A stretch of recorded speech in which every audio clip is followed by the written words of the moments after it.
শত বাধা উপেক্ষা করে শেখ হাসিনা দেশে ফিরেছিলেন বলেই গণতন্ত্র পুনরুদ্ধার ও দেশের ভাগ্য পরিবর্তন হয়েছে।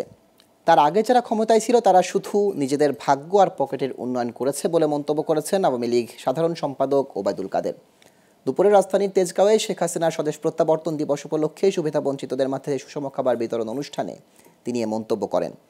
যুক্তরাষ্ট্রের বাংলাদেশকে নিয়ে মনোভাব প্রসঙ্গে মির্জা ফখরুলের বক্তব্য মূল্যহীন বলেও দাবি করেন ওবায়দুল কাদের। বিস্তারিত জানাচ্ছেন শাহরিয়ার বাঁধন।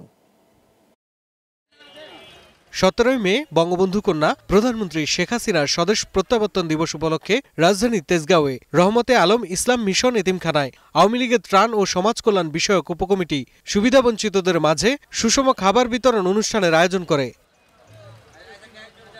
এতে যোগ দেন আওয়ামী লীগ সাধারণ সম্পাদক ওবায়দুল কাদের। বাংলাদেশ প্রসঙ্গে আগের অবস্থানে আছে যুক্তরাষ্ট্র।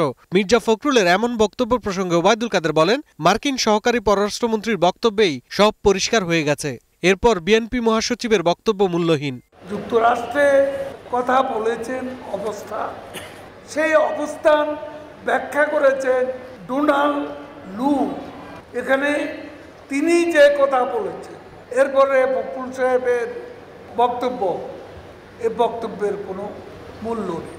তার দাবি, সরকারের টানা ধারাবাহিকতায় দেশ উন্নয়নের জনপদে রূপান্তরিত হয়েছে, আর তাই হিংসায় জ্বলে পুড়ে যাচ্ছে বিএনপি।